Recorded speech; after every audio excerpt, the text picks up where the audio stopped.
Women breadwinners, including those in same-sex relationships, face unique challenges with their personal finances, including with investing. How is personal finance different for these women and their families, and what can be done to make personal finance, especially investing, more inclusive?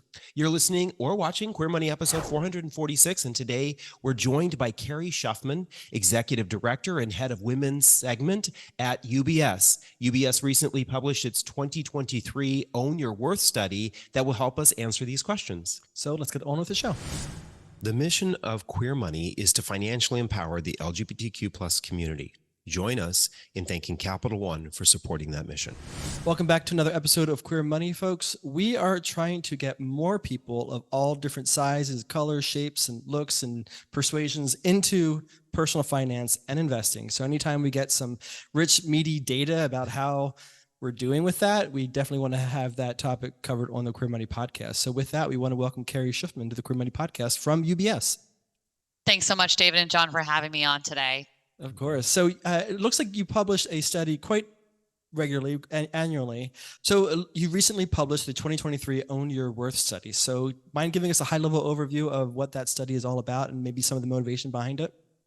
Sure, absolutely. So for the last 6 years, UBS has sought to understand the unique financial needs of women so that we can be best positioned to serve them and support them on their financial journeys. We strive to help women navigate their financial lives and prepare for their financial futures. And I would say that our goal is really threefold with this research and everything else that we do. It's to help bring more women to the financial table, to support women who are already at that financial table, and then ultimately to make that table a more inclusive place for women. And a big part of how we do that at UBS is actually through this research that we call Own Your Worth, where we actually go out and speak to and survey thousands and thousands of women. We've been doing it for many years now, as well as surveying men of all different backgrounds to better understand how women actually make financial decisions, what's most important to them, and how engaged or not engaged they may be in financial matters, and the reasons for their involvement or lack thereof. And so these findings then ultimately inform our strategy, including the resources that we offer, the events that we do, the educational materials that we develop, and more. Really all so that we can glean the wisdom and the insights from a significantly sized, diverse pool of real women who look like and could be our clients, could be people tuning in today, to determine how to best support women's financial journey. So that's really the background of how these annual Own Your Worth reports come about and why we do them. Awesome.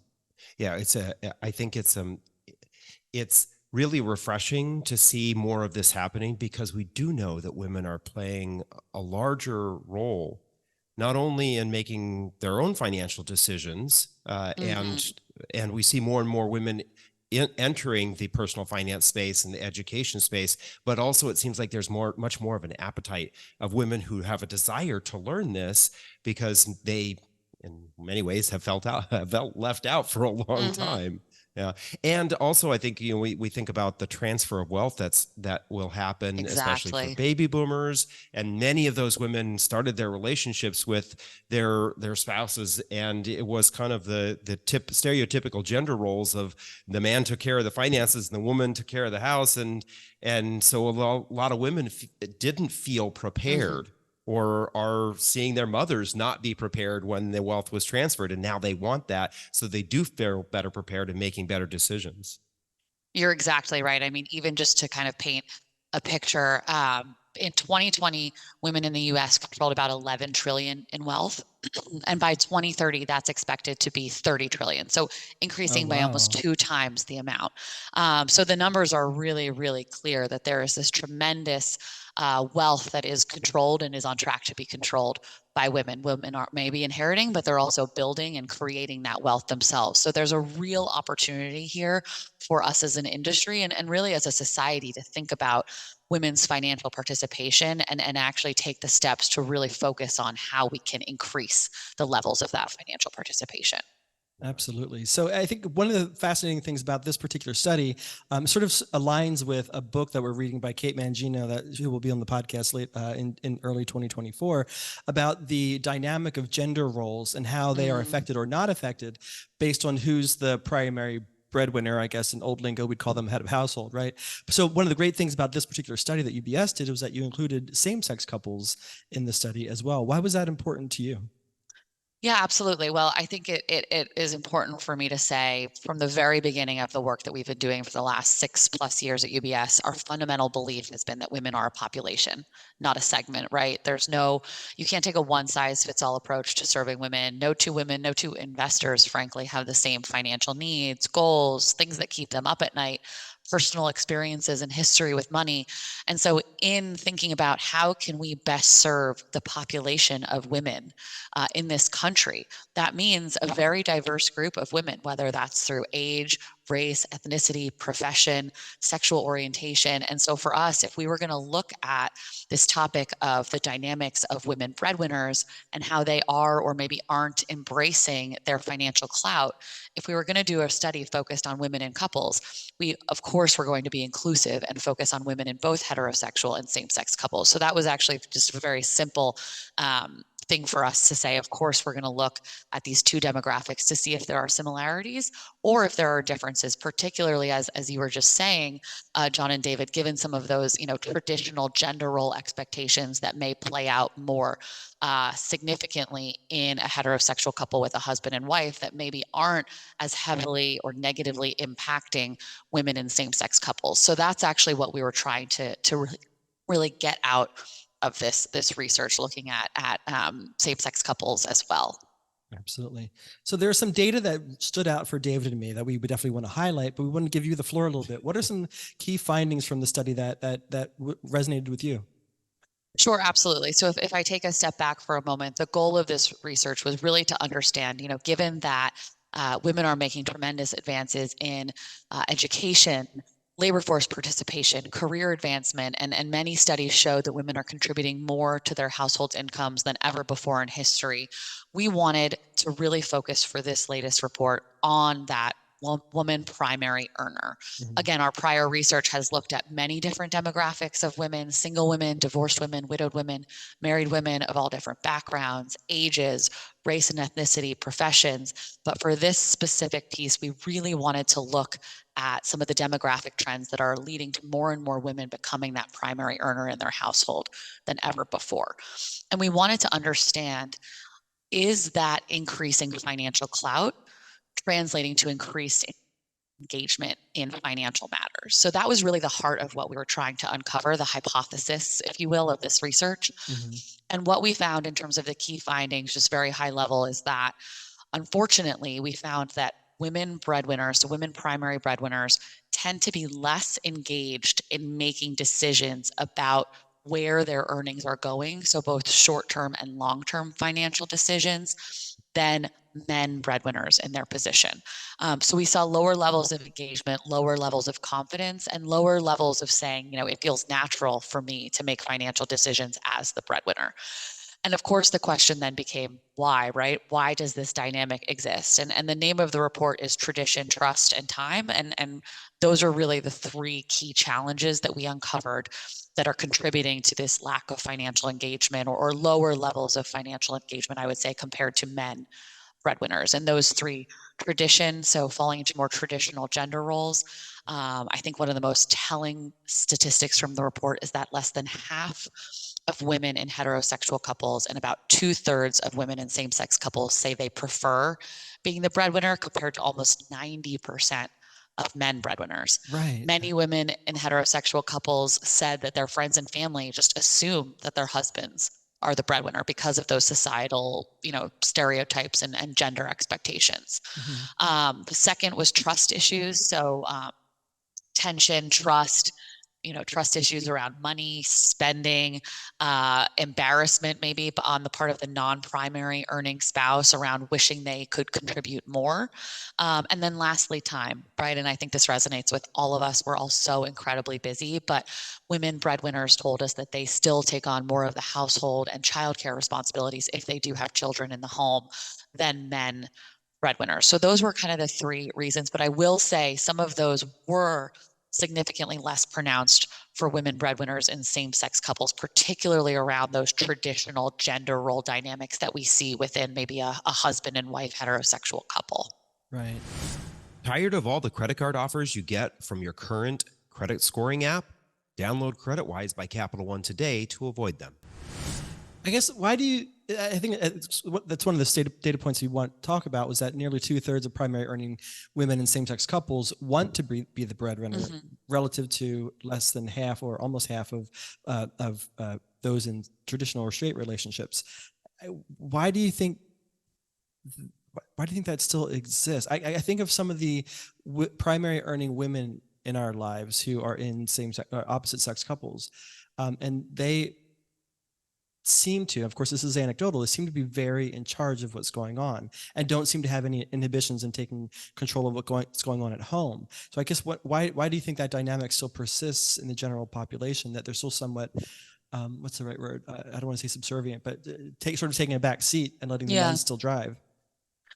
Yeah, look, I think that traditional gender roles still run very deep in this country. Our research has, we've seen that bear out in the research we've done for 6+ years now. I think that how we grew up also has a tremendous impact on us. If we saw maybe our parents falling into more traditional gender roles, we as human beings are very much inclined to repeat what we see. It's what we know. So it's much harder to break from those traditional behaviors or the behaviors that we saw from our own parents if we enter marriages, if we have children, as we grow up in our adult lives. So I certainly think that plays a role. Societal pressures, right? I mean, I think it's really interesting that 2/3 of men who are the non-primary earners said they wished they could themselves be that primary earner. So there's pressure on both sides that I think is important. And then, I also think it's really important to acknowledge the historical context here, not just for women, but for, many different groups and demographics of individuals and investors who maybe haven't always felt like they had a seat at the table in the financial services industry. But, for example, for women, it wasn't until 1974 that the Equal Credit Opportunity Act was passed, which made it so that women didn't have to have a male cosigner to apply for credit or a mortgage. I mean, that was less than 50 years ago. Right. And so I think that there's historical context to women not having equal financial footing. There's, interpersonal relationship dynamics at play. There's time constraints. There's not wanting to rock the boat or cause arguments. That's another main reason we've heard many women cite for why they maybe take that back seat. So those are just some of the things I think that are at play here. But I also think it speaks to why the numbers are higher in terms of the number of women in same-sex couples who are the breadwinner who said they prefer that role compared to women in heterosexual couples, maybe because some of those traditional gender expectations, stereotypical, thoughts or ideas around who should be doing what within a couple may not be so much at play when there are two women in a couple versus a man and a woman. So I think that contributes, fortunately, to women in same-sex couples seeming to have higher comfort levels with being the breadwinner, a higher level of it feeling natural for them to be engaged in financial decisions and higher confidence levels as well. Right. I do wonder, you bring up a couple of good points. The idea of time, I'm curious how many of these women have progressively become the breadwinner versus starting out as the breadwinner, the primary breadwinner, or the one individual who earns the most in the relationship. And if there were some, some, as you brought about, traditional roles that were in play already, and then as they earned more, those roles just stuck, and they just didn't, as they started to earn more, they didn't necessarily take a larger role in the making of the financial decisions. I also do think it is interesting, the point about gender roles when you look at same-sex couples. I can only speak from experience for the two of us, but it does seem like John and I sometimes fall into what seem to be somewhat typical gender roles when it comes to the kinds of things that we do around the house or things like that. So I'm wondering if more women who are in a same-sex relationship feel that comfortability of saying, I am going to take charge because this is not the expectation for me as a woman. I'm going to take charge. And they have learned to do that all throughout their lives. And then they get into a relationship and it's just natural for them to say, I'm going to take charge in making these kinds of decisions. Yeah, I mean, I think you bring up a great point, which is that money is so deeply personal to each and every one of us, how we grew up, what money was like growing up, how our parents talked to us about it, what our experiences have been throughout the course of our lives. And that can certainly then shape how we act about financial decisions and our approach to money if we do end up as a part of a couple.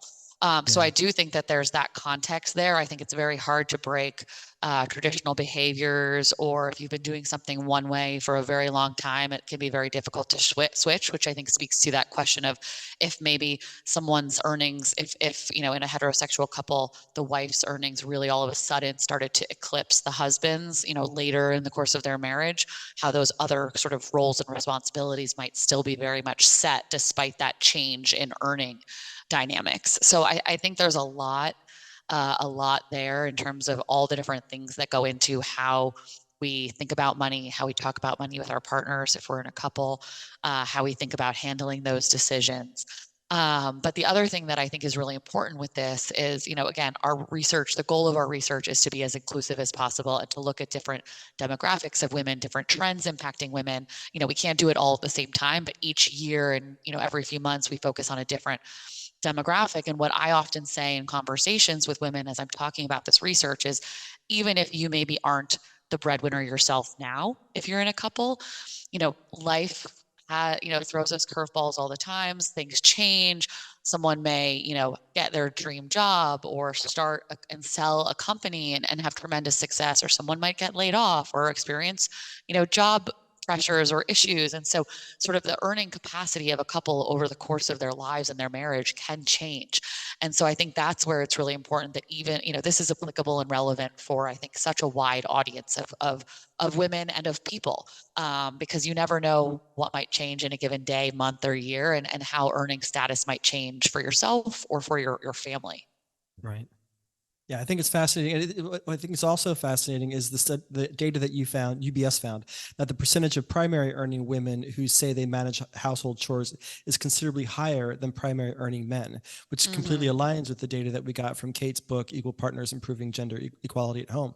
It's like they're professional. If this story plays out, right, the woman was initially not earning as much as the man, and then eventually she starts earning more than the man. That dynamic only seems to really change in her earning power. Nothing else seems to change either at home or how they manage their household finances. Do you think then that it's incumbent upon the woman or the husband or the primary breadwinner or whatever? Like, what's the dynamic? How do you propose people resolve that problem? Because I think there's not really a whole lot of education out there for that kind of dynamic change. It's kind of just the assumption that the head of household stays the head of household and is the boss in perpetuity. Yeah, I think that's a great question, and I'm definitely not a marriage counselor or therapist myself, so I can't speak too much to the dynamics of couples. But I do think that in the same way it's important to talk openly about money and financial decisions, I think it's really important for couples to talk about all the different facets that contribute to their overall well-being, financial well-being being a piece of that, but also household chores, time constraints, who's doing what, how the household moves forward on a given day, whether that means paying the bills, if you have children, making sure that they're cared for, that they're getting, to and from school and their activities, that the house is clean, the gutters aren't clogged, whatever it might be that contributes to your ability to lead the life you want to live. Certainly finances is a huge piece of that, but not the only piece. It warrants, open conversations. And I know that can be tough, but I think that's where, being able to say, I have this more demanding job, or I'm starting to earn more and I can't take on some of these other things, or it's really important for me and for us as a couple that we are both involved in these financial decisions, because they will impact us both. They will impact, our children if we have them. They will impact our future. And for me to be an equal participant in these financial decisions, I need a little bit more time. And where I can see some of that time maybe being taken from, or where I need more partnership, is in these other aspects. So again, I'm not a marriage counselor, but I think that open conversation and sort of calling out what can and can't be done and what's feasible for an individual and a couple at a given point in time is a start. And then recognizing too, I think this is important research insofar as just really demonstrating that, women primary earners who maybe are experiencing some of these challenges and have felt like they're maybe on their own on an island navigating this, the research shows that, you are not alone. This is clearly very prevalent. And I think that calling out a problem often is the first step to finding a solution. So even just being able to openly talk about this, I think is a step forward. Yeah, absolutely. That's why I think, there's some great movements happening in the personal finance space. I'm thinking about the Modern Husbands podcast specifically right now, because they're trying to create a discussion among men in general that to be constantly open and having this discussion about personal finances and thinking of a different way than maybe they traditionally have, and making sure that they're including their spouse, whether they're same-sex couples or opposite sex couples, in that discussion, so that when there is sort of dynamic shift, that that it is addressed, and it's addressed on both sides equitably, right? Obviously, if the woman starts earning more money and was traditionally doing the household chores, there should be a dynamic change. But to your point earlier, some of the studies that have come out have shown that men who aren't the primary breadwinner, they sort of feel emasculated by society just to some degree, and that affects their personal health. And that conversation doesn't happen nearly enough either. So it's with money being the consistently in the top 3 reasons why couples get divorced, constantly having this personal finance discussion of, is everything equitable? Are we managing things fairly between both of us? Is a constant conversation that we should have to the benefit of our personal finances, as well as to our marriage and to the children that we're raising.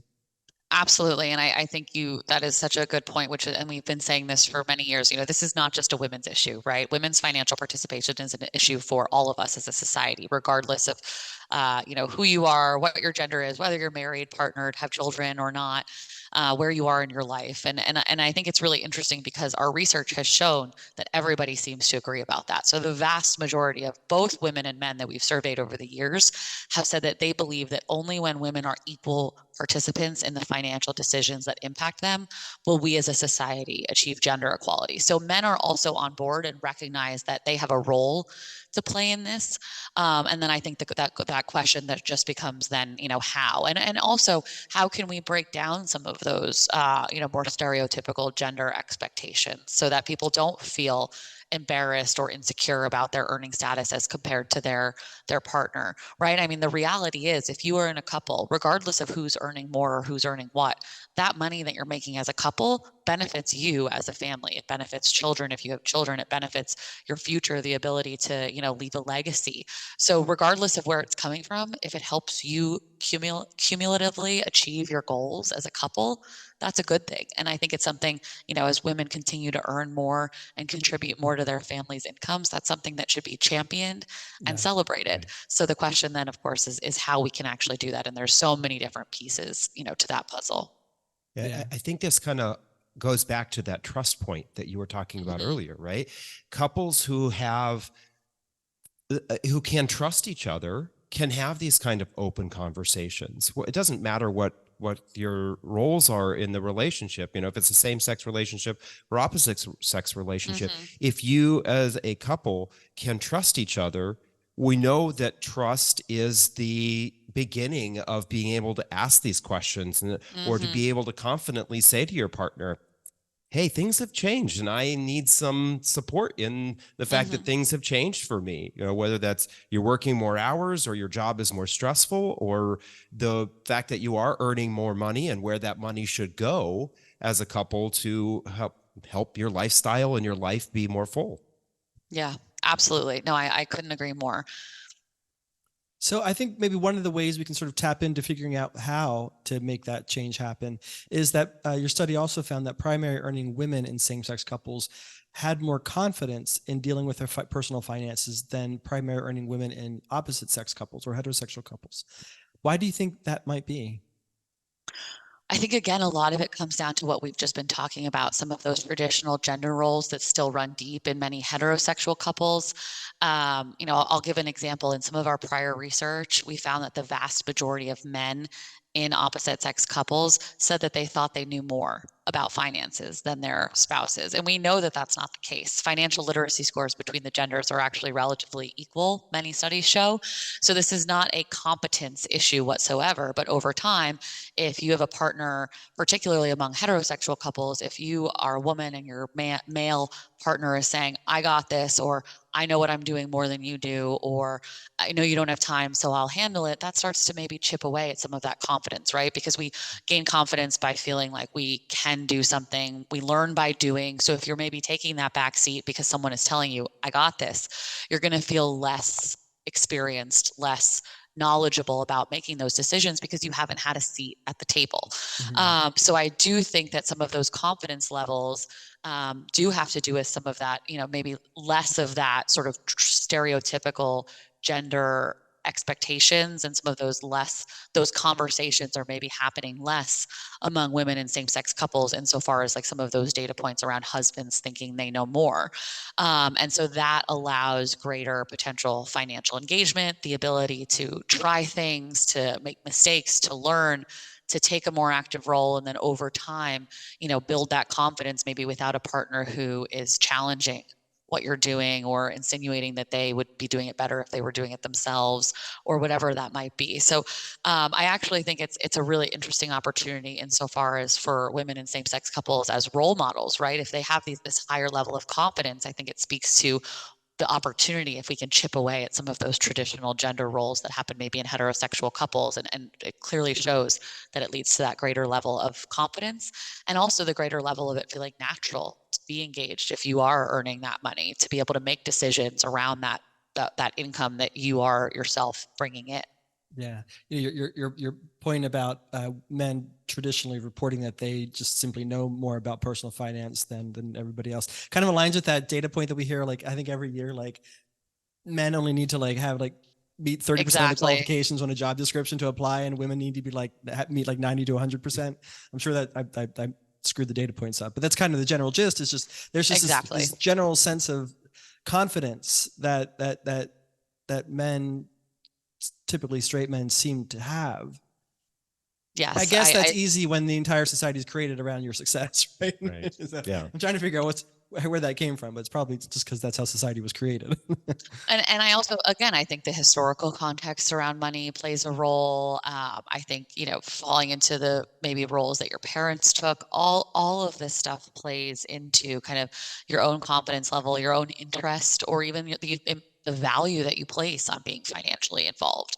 I think all of that, plays a role. And I'll give you an example. In our original research 6 years ago, we found that 70% of the women that we surveyed believed that women as a whole overestimate what's required to be financially engaged. So clearly, again, there's this huge opportunity. Again, it's not a competence issue whatsoever, but it's a confidence issue. How can we increase confidence? Because we know if you feel more confident in your abilities or in making decisions, you're going to be more inclined to actually take those steps and be involved in those decisions. Right. I just, as you were talking, I was just thinking about this whole idea of the stereotype of men are good with numbers and women are bad with numbers, right? I'm good with math and she's not. Kind of the way that plays out then when it comes to, if you are growing up as a young girl or a young woman and you think to yourself, I'm a woman, so I'm not good with numbers, then you don't want to do things with numbers, or you're less likely to get involved. And on top of that, you may feel like you need to know more than you actually do to be able to understand the basics of personal finance and the basics of investing. And because of that, you're always, the whole confidence level, right? You just feel like you can't make these decisions, and then you shy away from making those kinds of decisions, or those kinds of decisions that could benefit you and your household.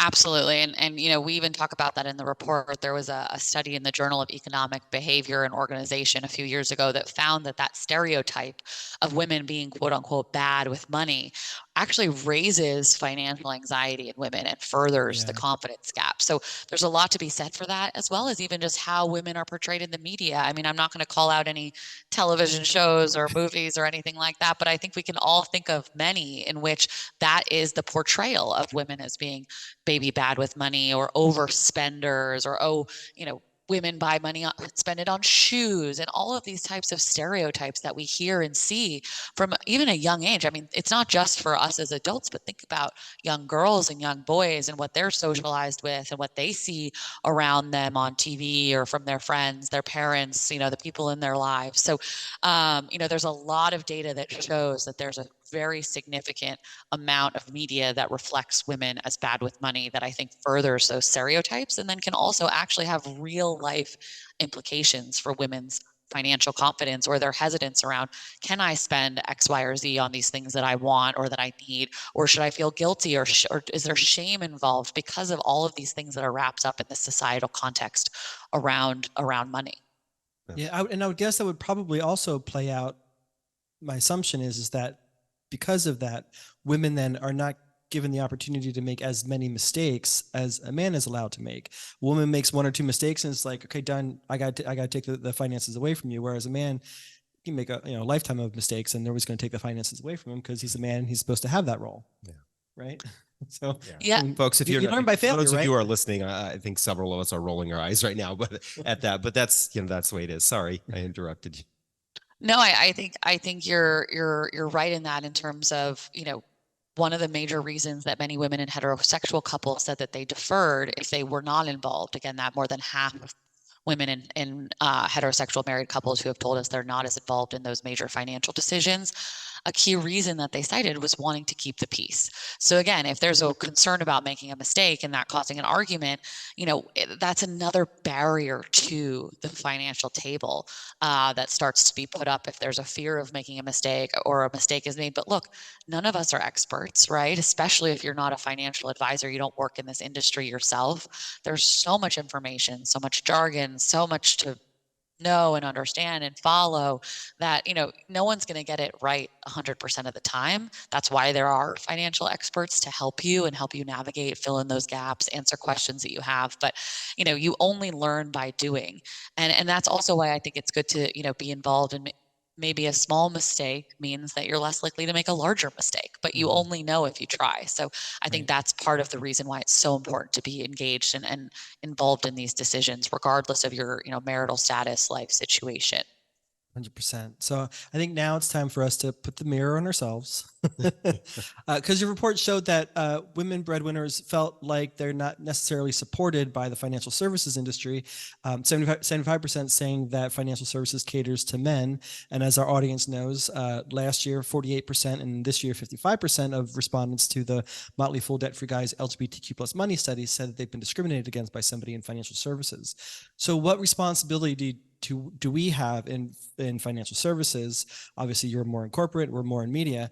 What responsibility do we have to sort of help change the dynamics so that it is more equitable for everybody, not just for straight white men? Absolutely. Well, look, I think it is no secret that there's still room for improvement among our financial services industry. I think the data in our report, as well as a lot of the industry data, speaks for itself in that way. But I also think it provides a tremendous opportunity, right?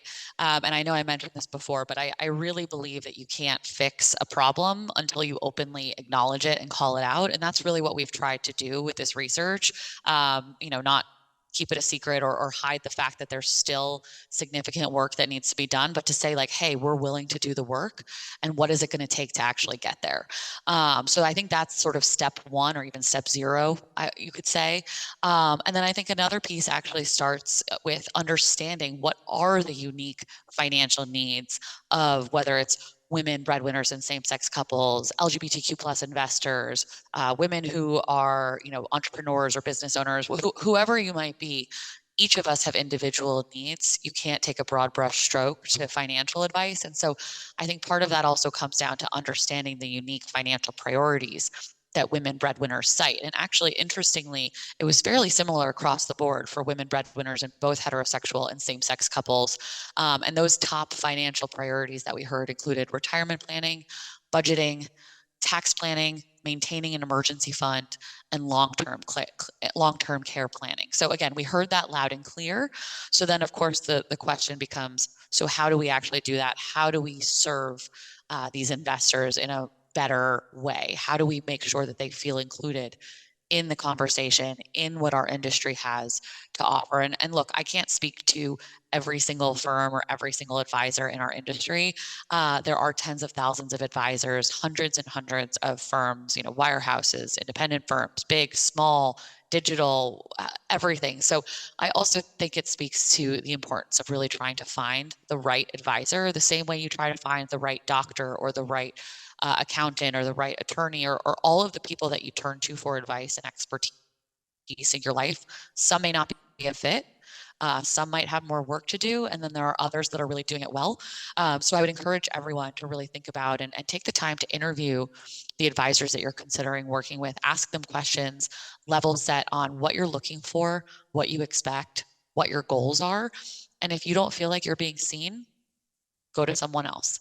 And I think that that's really important. And I also think that that'll cause more of a seismic shift, because people will start to see, if I'm not doing this in the right way, I'm losing business and I'm losing the opportunity to serve a greater percentage of the population.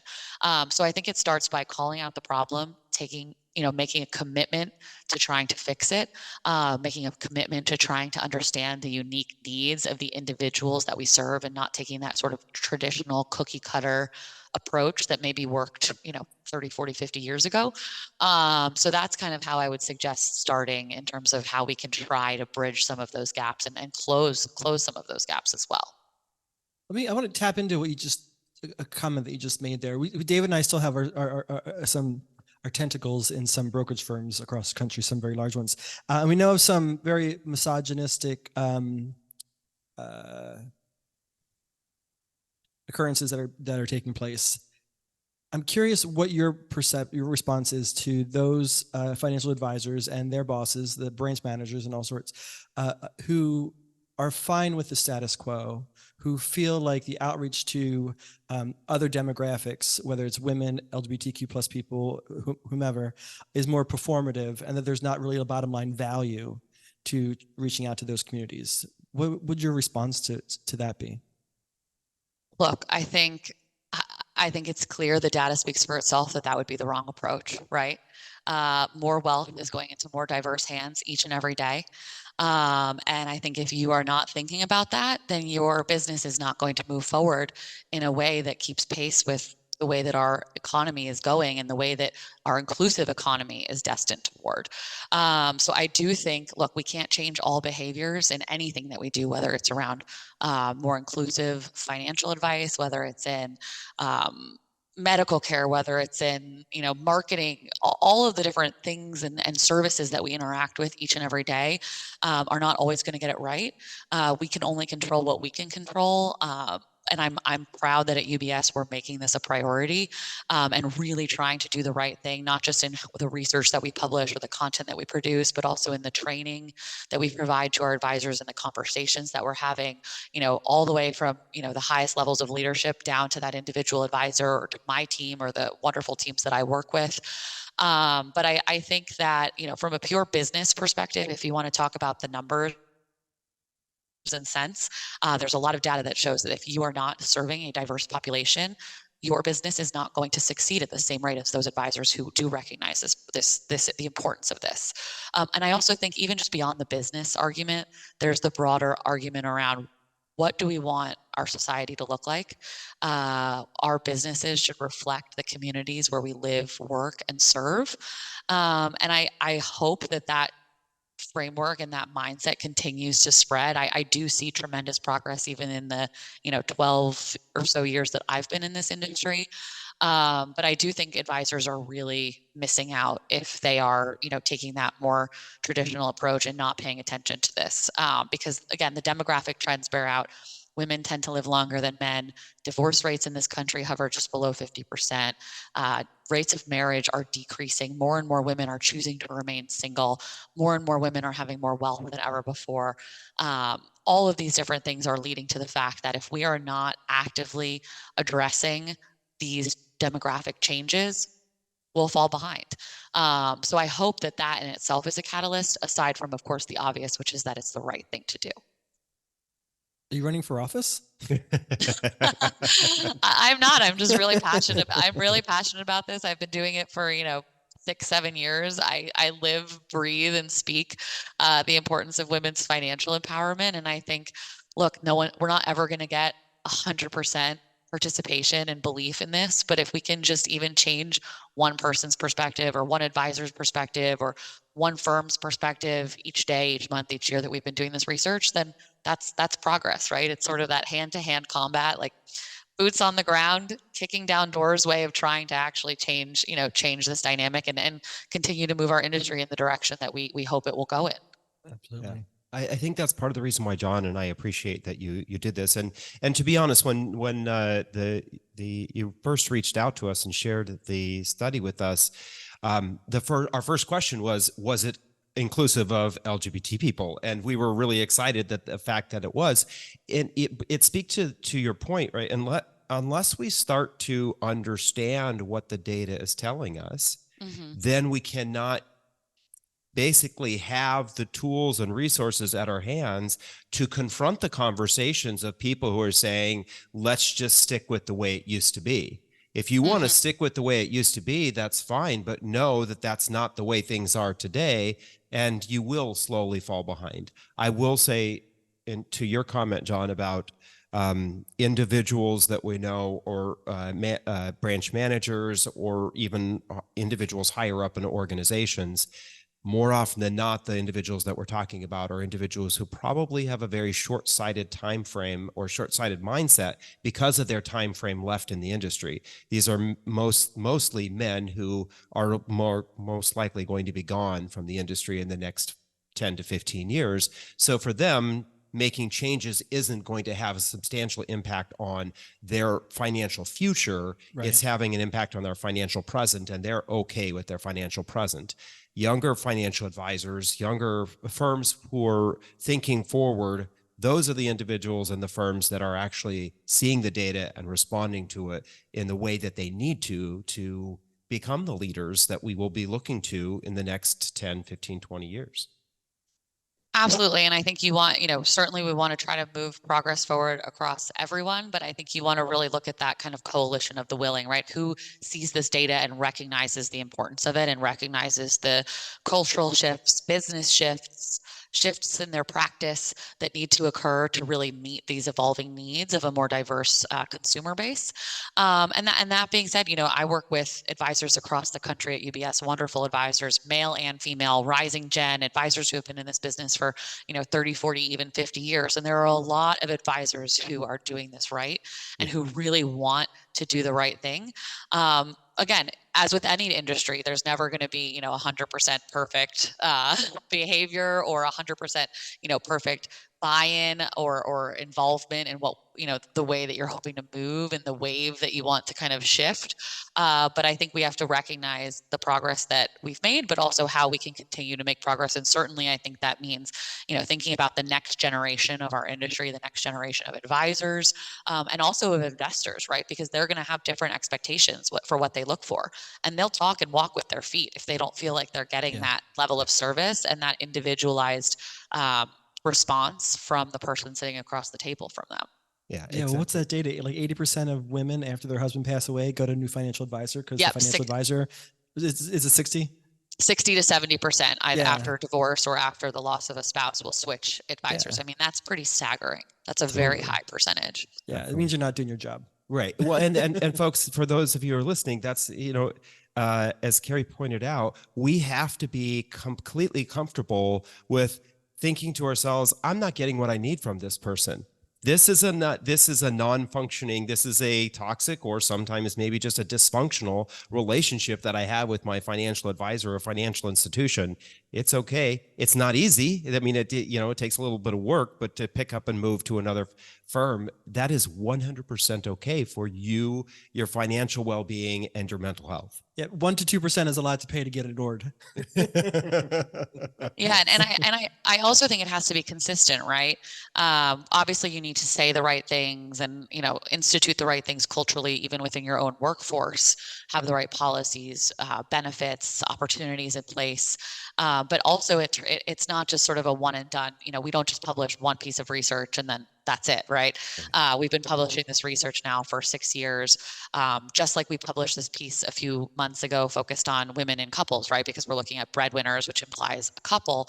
Right now, we're now pivoting and working on research focused on single women that we're going to come out with later this fall. Again, in an effort to be as inclusive as possible and continuing that commitment as opposed to just sort of a check the box, oh, we put out this piece and, we showed that we're focused on this and that's it. It's a constant effort.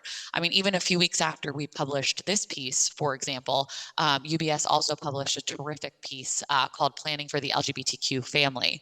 That talks all about key considerations for marriage for LGBTQ plus couples, planning ideas for unmarried LGBTQ plus couples, as well as family planning considerations for the LGBTQ couple. And so again, it's that constant continued commitment. The work doesn't, happen overnight. It takes a lot, and it takes a concerted firm-wide effort from many different teams and individuals. And you have to be willing to put in the work and to kind of keep pushing forward with not just the research that you do, but everything that then backs it up from a strategic perspective. I'm sure everything you just said there is great, but all I heard was single ladies. Now I've got Beyonce in my head. No, but what I will also say is this is one of those indications to us folks that this is not performative work that companies are doing, right? When we see companies going out and being inclusive when they're doing the studies, doing specific studies about our community, trying to understand what the needs of the individuals of the community are, that's what all of us really want, right? We don't want we all love the parade, the float at the Pride Parade, but what we really want is, how can you help me improve my life? That's why we engage with financial institutions, is how can you help me improve my life? And these are the companies that are shining a light on our needs and our interests so that they can help. That's exactly right. So to wind this down, what do you hope women and also financial advisors maybe do in response to the data from this particular study? Sure. I'll start with the financial advisors first, because I do think that the report offers some key sort of suggestions and considerations for how to think about this research and then ultimately take action from it. And that includes, really seeking to understand the family income dynamics first, and then facilitating conversations that include each partner equally in the relationship. So again, understanding who's earning what, how that's contributing to the household income, not making assumptions about where that income is coming from.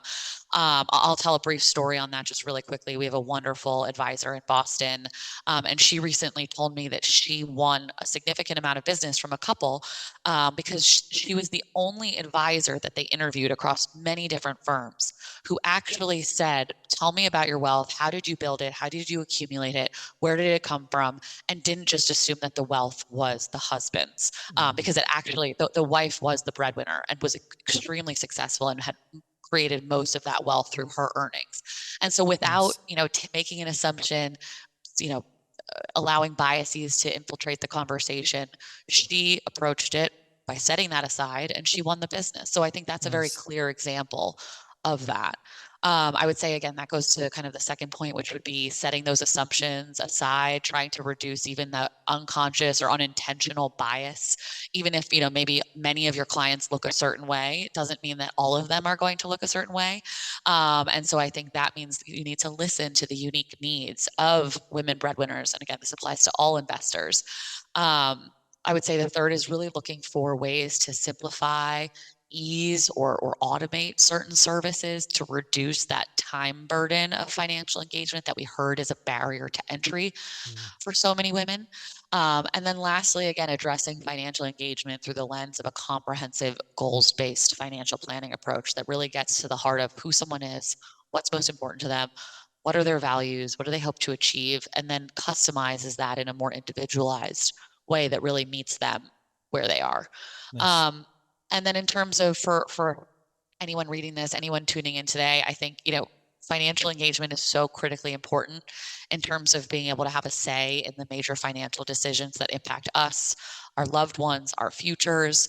The reality is, whether we like it or not, money plays an integral role in everything that we do, from our ability to, put a roof over our heads, to pay for unforeseen medical costs, to put kids through college, or care for aging loved ones, or, just buy that dream home you've always wanted, whatever it might be. And I would say it's never too late or too early to take that first or next step toward financial engagement in a way that works for you, whether that means hiring an advisor if you've been meaning to do that, or switching advisors if you haven't felt like you've gotten the right advice and service that you've been looking for. Maybe meeting with your advisor if that's something you haven't done in a while, revisiting that financial plan. Have your circumstances changed? Have there been life events that impact your financial situation? Do you have the proper documentation in place in the event of the unexpected? Are you having those difficult but important conversations with a partner or spouse if you are in a committed relationship around money? And you don't have to do it all at once, right? But taking those steps, maybe one day it's making sure if you have an employer-sponsored 401k that you are putting in enough to get that company match. Or it might mean actually, downloading your statements from your credit card and looking at your spending to make sure that you're not overspending in a given year, or really focusing on building up that emergency fund. Whatever it might be, I think, the hope through this research, again, also is that women breadwinners see that they're not alone in some of these challenges, that they're not on an island, that they don't have to go through this process alone either. And there are experts that can and really want to help them, as well as excellent resources available, online, that are free and readily available in a way that however you like to learn, whether that's through videos or podcasts or books or gamification, but taking that first or next step, I think is so important, regardless of maybe, where you are or what you've been doing in the past. You can still start today. Absolutely. Love all that. So how can our listeners and viewers connect with UBS, specifically if they're interested in improving or changing their investing? Yeah, absolutely. So I would encourage everyone, if you'd like to read the latest on your worth report that we've been talking about, any of the prior research that I've mentioned, or any of the other content that we have, you can visit us online at ubs.com/women. Very easy to remember, ubs.com/women. And there you'll find tons of resources, educational materials on all different financial topics, as well as an opportunity to look for and engage with a financial advisor if that's something that you're looking to do. And that's a great starting point, again, to access some of the other content that I mentioned of that new piece, Planning for the LGBTQ+ family, as well as some of the resources from some of my colleagues and other business areas that I think are really relevant. We have an entire business area devoted to business owners and entrepreneurs, to multicultural investors, to multi-generational families, to rising gen. So again, if you go to ubs.com/women, that's a great place to start to access all of our content, or to consider, working with or speaking to a UBS advisor. Nice. And for our listeners and viewers, if you're on the Queer Money newsletter, we'll have that link to all those different studies linked to in our show notes. So make sure you sign up for that. Carey, thank you so much for coming on the show and sharing this information. Thank you to UBS for doing this study and the other studies that you're doing. We appreciate all the time and effort that you're putting into trying to make investing and personal finance more equitable for more people. Well, thank you so much, John and David, for having me on the podcast today. It's been great to be with you and to have this important conversation. Awesome. Thank you. Thank you.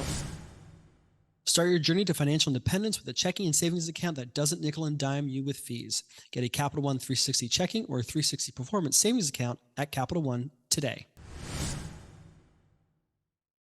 Thank you, Carey, for a great interview, and to UBS for conducting this helpful study. Thank you to our listeners and viewers for joining us for another episode. Remember to subscribe to the Queer Money Podcast newsletter. You can get that in your podcast player or in the description of this YouTube video below. That way you can get this week's Queer Money Takeaway, how you can connect with UBS, and the links to the UBS study, plus another great tip on how you can reach financial independence faster. Then join us this Thursday when we share the most affordable LGBTQ+ friendly city to live in Maine. And next Tuesday when we talk with financial advisor and founder Kellyanne Winget about how and why more of us should consider investing in alternative investments and private equity. Thank you and have a great week.